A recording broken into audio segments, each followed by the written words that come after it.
The cold barrel of the gun pressed against my temple, and I stopped breathing. Not from fear, though God knows I should have been terrified, but because of the way he was looking at me. Those dark eyes, almost black in the dim light of the warehouse, burned with something between fury and desperate longing. "You shouldn't have come here, Bella," he whispered, his voice rough like gravel and silk mixed together. His Italian accent wrapped around my name like a caress, even as his finger rested on the trigger. "You should have stayed away from me." "Then pulled the trigger, Dante," I challenged, my voice steadier than I felt, "because I'm not leaving." But to understand how I ended up here, staring death in the face, while my heart screamed that I loved the man holding the gun, we need to go back 3 months. Back to the night when everything changed. Back to when I was just Emma Cole, a simple art curator who thought she understood the world. 3 months earlier. The gallery was closing when he walked in.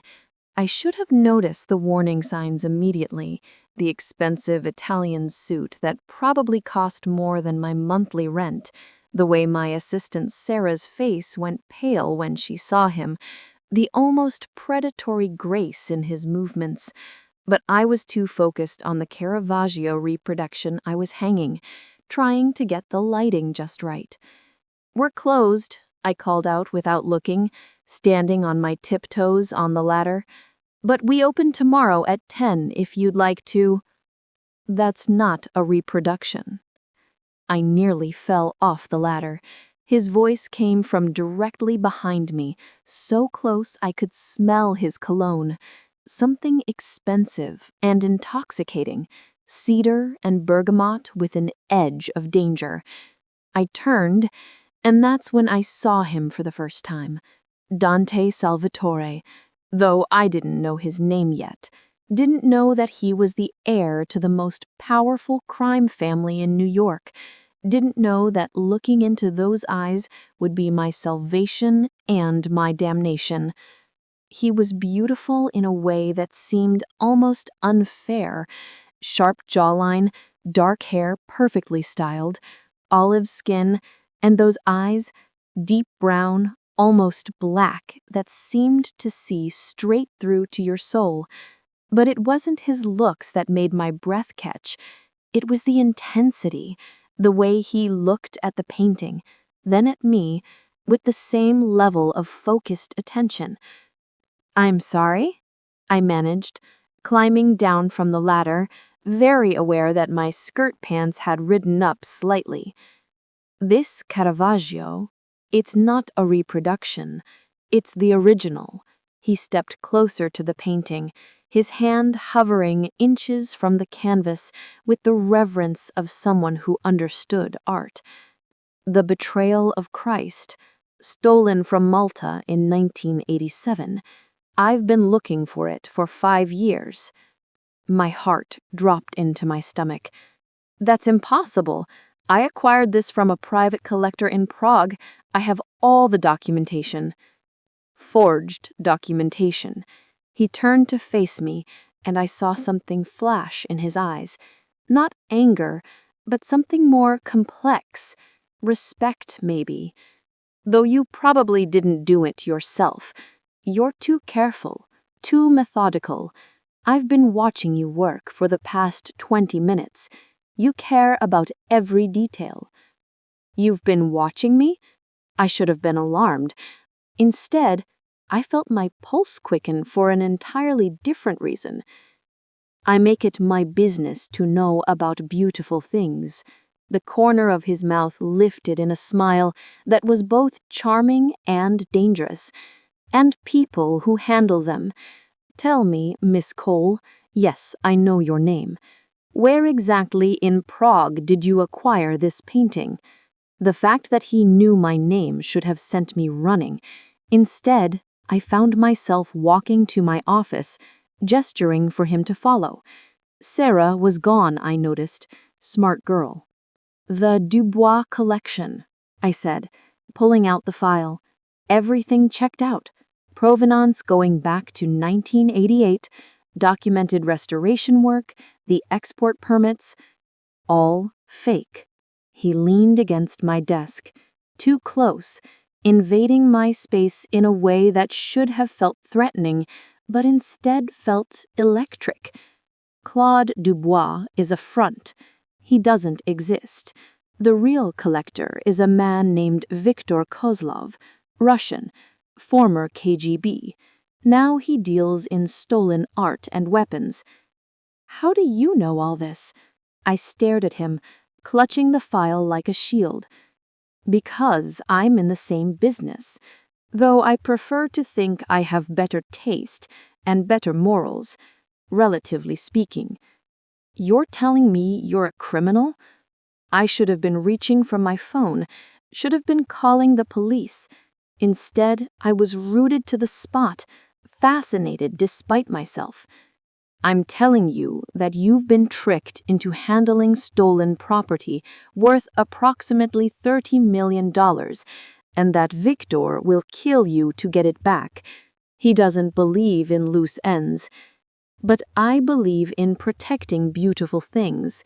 So here's what's going to happen, Emma. You're going to let me take that painting. You're going to report it stolen tomorrow, and you're going to forget you ever met me. And if you don't, I don't know what made me challenge him. Maybe it was the artist in me, the part that hated being told what to do. Maybe it was the way my skin tingled where he touched me. Then Victor finds you, and unlike me, he won't care that you have extraordinary eyes, or that you bite your lip when you're concentrating, or that you're clearly too good for this dirty world. His voice dropped lower, more intimate. But I do care. So please, Emma, let me protect you. By stealing from me? By saving your life. He pulled out a card, heavy stock, expensive, with just a phone number embossed in gold. You'll call this number tomorrow after you report the painting stolen. You'll tell whoever answers that you need to speak to me, and when I answer, you'll agree to have dinner with me. That's quite an assumption. It's not an assumption. He leaned in, close enough that I could feel his breath on my cheek. Because I haven't felt anything in a very long time, Emma Cole. Not until I watched you on that ladder, so focused, so passionate about your work. You made me remember what it's like to want something beyond power and revenge.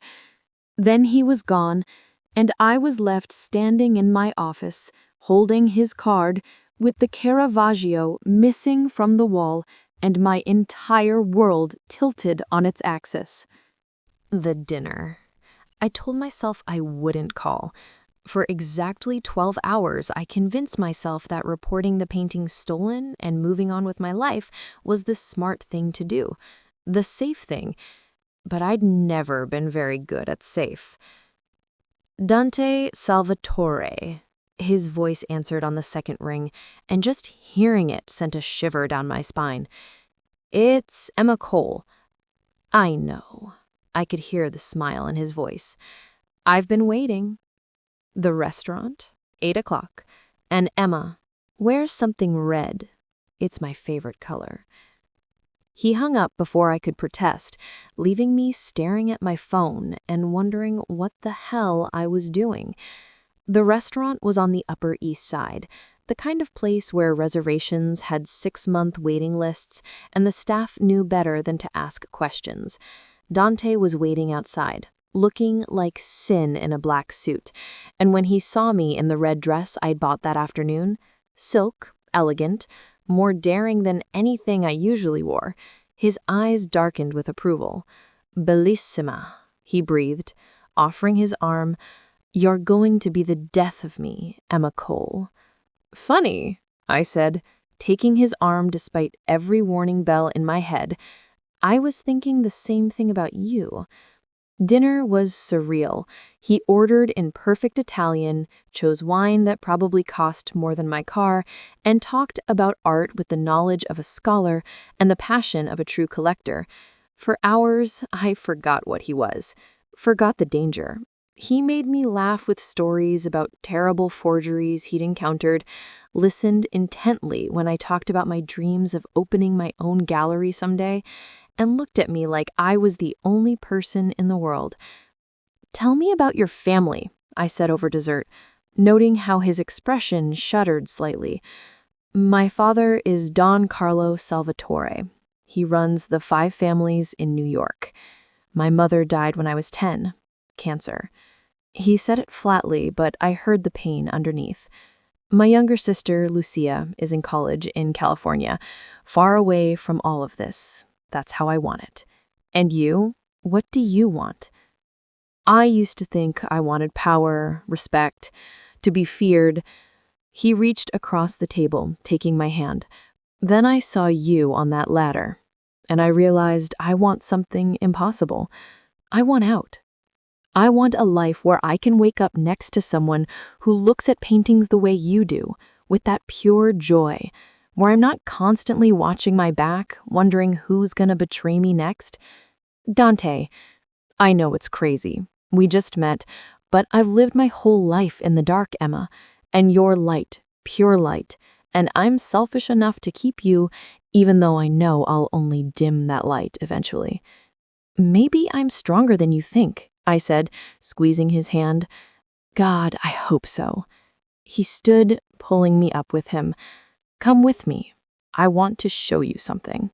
His world. The penthouse overlooked Central Park, all glass and steel and masculine elegance. But what caught my attention was the wall of paintings, real paintings, masterpieces. "You're an art thief," I breathed, walking toward a Monet I'd only seen in textbooks. "I'm a collector who occasionally acquires pieces through unconventional means, but only pieces that were already stolen. I don't take from legitimate owners. I take from other thieves." He stood behind me, his hands settling on my hips. "Everything here was stolen at least once before I got it. I like to think I'm giving them a home where they're appreciated." That's a convenient rationalization. It's the truth. He turned me to face him, and the intensity in his eyes stole my breath. "I'm many things, Emma. A killer, yes. A criminal, absolutely. But I'm not a liar. Not with you. I will never lie to you." "Why me?" I whispered. "Why are you telling me all this?" "Because the moment I saw you, I knew. I knew you were going to change everything. I knew I'd either make you mine or die trying.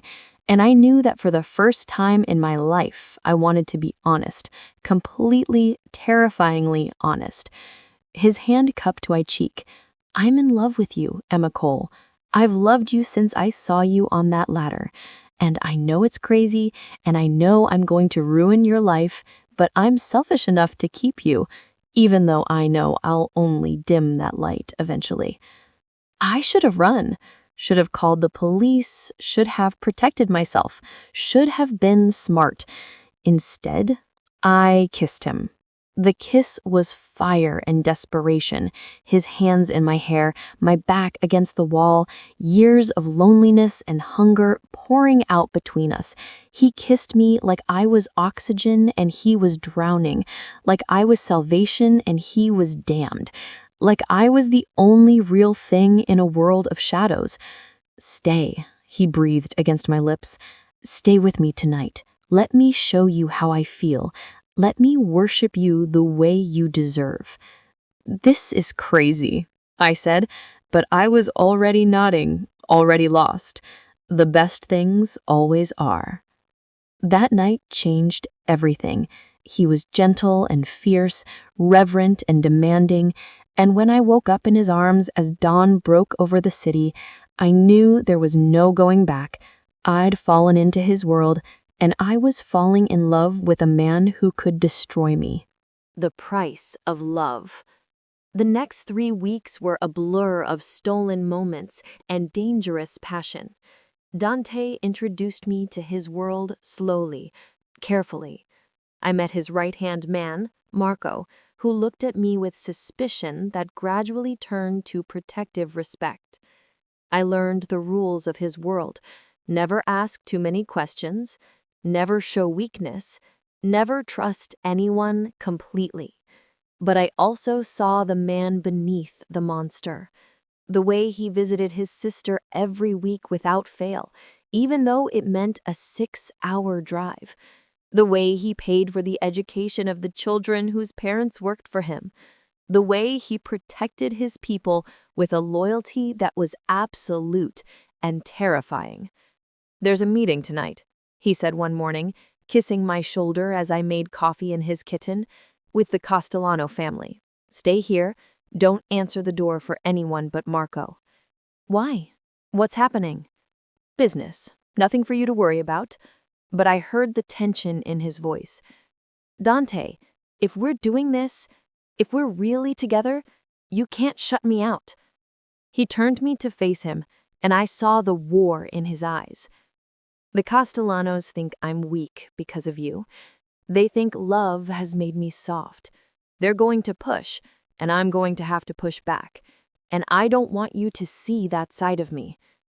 I already know who you are. You know the man who loves you. You don't know the monster who'll burn the world to keep you safe." His grip on my arms tightened. "Promise me you'll stay here. Promise me, Emma." "I promise." He kissed me hard, desperately, and then he was gone.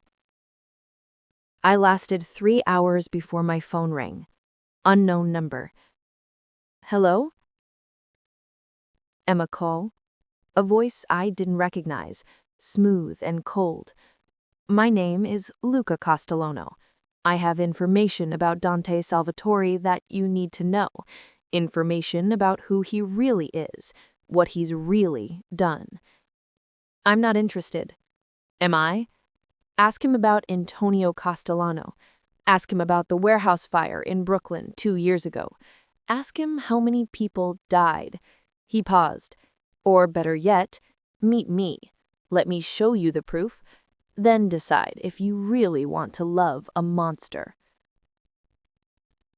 I should have hung up, should have called Dante, should have stayed in the penthouse like I promised. But doubt is poison, and I'd already let it in. The betrayal. The warehouse was in Red Hook, abandoned and dark. I parked my car 2 blocks away, my hand shaking as I checked my phone. No messages from Dante. He was still in his meeting, probably, still protecting me from his world, or using me, like Luca said. Miss Cole. Luca Castellano stepped out of the shadows, and I knew immediately I'd made a terrible mistake. He was handsome in a cold way, with pale blue eyes and a smile that never reached them. "Thank you for coming." "Show me the proof, then I'm leaving." "Of course." He gestured to the warehouse. "It's all inside. Documents, photos, everything you need to see who Dante Salvatore really is." I followed him inside, every instinct screaming at me to run. The warehouse was empty except for a single chair in the center, illuminated by a spotlight. "Sit," he said, and suddenly there was a gun in his hand. "This will be easier if you cooperate." "You lied. There is no proof." "Oh, there's proof? Proof that Dante Salvatore loves you enough to do anything to get you back. Proof that he'll trade anything, territory, money, his own life, for yours. You're not his weakness, Miss Cole. You're his leverage, and I'm going to use you to take everything from him." I heard the sound of tires, voices shouting, and then Marco burst through the door with 6 men, guns drawn. "Let her go, Castellano," Marco snarled. "This is between your family and ours. She's innocent." "No one's innocent in our world." He pressed the gun to my temple. Tell Dante if he wants her back, he meets me at the old docks, midnight, alone, or I put a bullet in her beautiful head." Then everything went black. The rescue. I woke up tied to a chair in a different warehouse, my head pounding. How long had I been unconscious? Hours? Days? "You're awake. Good. I was starting to worry I'd hit you too hard. That would have ruined everything." "Dante won't come," I said, my voice hoarse. "He's smarter than that." "He'll come because he loves you, and love makes even the smartest men stupid." He leaned forward. "Did you know he turned down a deal with the Russians last week? $20 million in weapons. He said no because the Russians wanted to move product through your gallery. You're not his girlfriend, Miss Cole. You're his accomplice. And when the FBI comes, and they will, you're going to prison while he walks free." "You're lying." "Am I?" Ask him about Antonio Castellano. Ask him about the warehouse fire in Brooklyn 2 years ago. Ask him how many people died. He paused. "Or better yet, meet me. Let me show you the proof. Then decide if you really want to love a monster." I should have hung up. Should have called Dante. Should have stayed in the penthouse like I promised. But doubt is poison, and I'd already let it in. The rescue.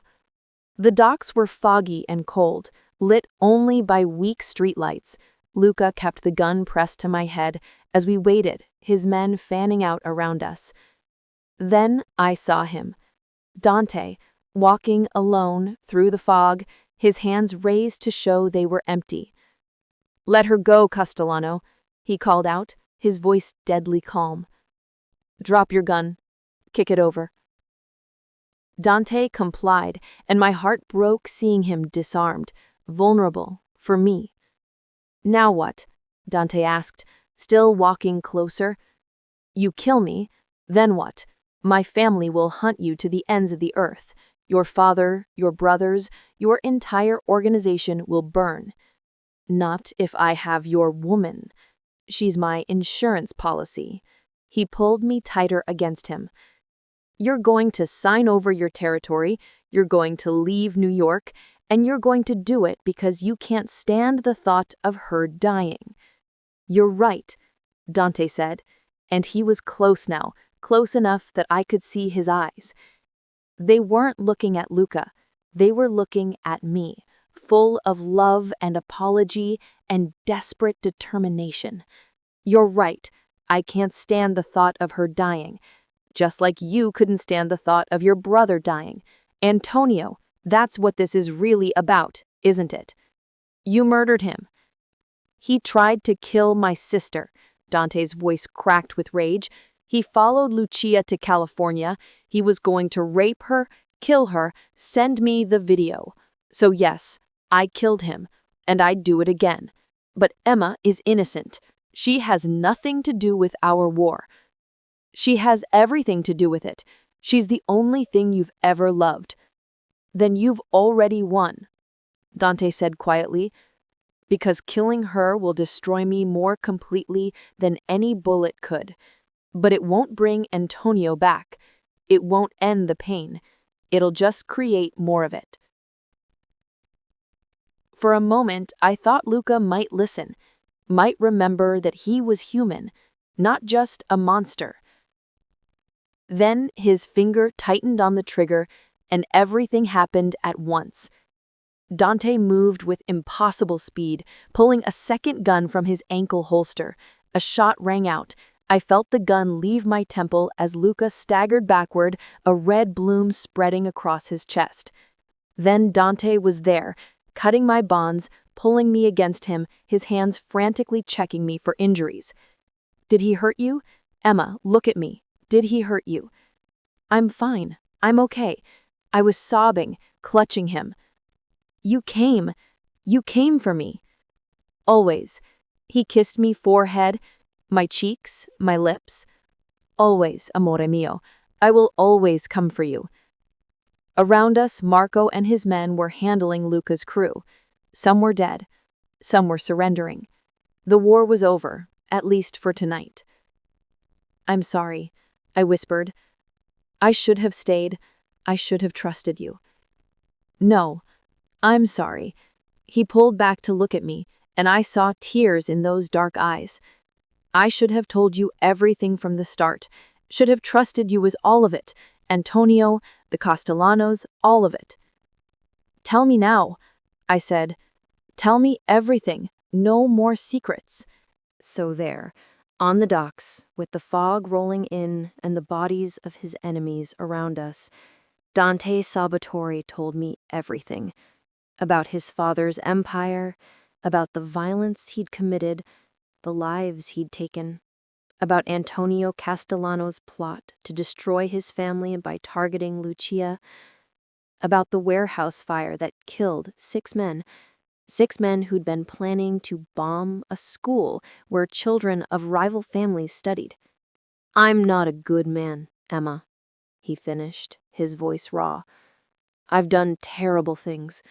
I'll probably do more terrible things. But I will never, ever let anyone hurt you again. And if that's not enough, if you want to walk away, I'll let you go. I'll make sure you're safe, set you up anywhere in the world you want to be, and I'll never contact you again." I looked at this man who'd killed for me, who'd risked everything for me, who was offering me freedom even though I could see it would destroy him. "No," I said firmly. "No? No, I'm not walking away. Yes, you've done terrible things. Yes, your world is violent and dark. But you're also the man who pays for strangers' children to go to school, who visits his sister every week without fail, who looks at art like it's sacred, who loves me like I'm the only thing keeping him human." I took his face in my hands. Maybe I'm crazy. Maybe I'm damned now too. But I choose you, Dante Salvatore. I choose this. Us. All of it. Emma. So take me home, I said, kissing him. Take me home and show me all of it. The good, the bad, the beautiful, and the ugly. Because I'm in this now. Completely. Forever. He kissed me then, deep and desperate and full of promise, and I knew there was no going back. I'd fallen in love with the monster, and I'd never been happier. Epilogue, 6 months later. The gallery opening was a success. My gallery, mine and Dante's, though his involvement was carefully hidden behind layers of legitimate business. Every painting was legally acquired, every piece documented, everything above board. Well, almost everything. In the back room, in my private office, hung a single painting, the Caravaggio, the real one, Dante's gift to me on opening night. "You know this is completely illegal," I'd said when he presented it. "Then don't get caught," he'd replied with that dangerous smile I loved. Now I stood in the gallery after closing, watching him examine a new piece with the intensity he brought to everything. Marco was outside, along with 2 other guards. I was used to them now, used to the security that came with loving Dante Salvatore. "What are you thinking about?" he asked, catching me staring. That I should have run that first night, should have called the police, should have protected myself. I walked into his arms, but I'm really glad I didn't. "Me too, amore mio." He kissed the top of my head, though I'm still working on the legitimate businessman thing. It's harder than I expected. You're doing fine. Only 2 minor felonies this month. That's progress. He laughed, and the sound filled my heart. "I have something for you." He pulled out a small box, and my breath caught. Inside was a ring, an emerald surrounded by diamonds, antique and breathtaking. "It was my grandmother's," he said softly. She gave it to my mother, who wore it until she died. It's the only thing I have left of her. He took my hand. Emma Cole, you've made me believe in redemption. You've made me want to be better, do better, build something good in this world. Marry me. Let me spend the rest of my life trying to deserve you. Yes, I breathed, tears streaming down my face. Yes, 1,000 times yes. He slipped the ring on my finger, and as he kissed me, I thought about the journey we'd taken. From that first night in the gallery to this moment, it had been crazy and dangerous, and sometimes terrifying, but it had also been real. It had been love, and I wouldn't change a single moment. I love you, I whispered against his lips. Ti amo, mio cuore. Today, tomorrow, and forever. You and me against the world. You and me against the world. And as we stood there in my gallery, surrounded by beautiful things, I knew that despite everything, despite the danger, despite his past, despite the complications that would surely come, we would make it work. Because some love stories are messy and complicated and dangerous, and those are often the best ones of all.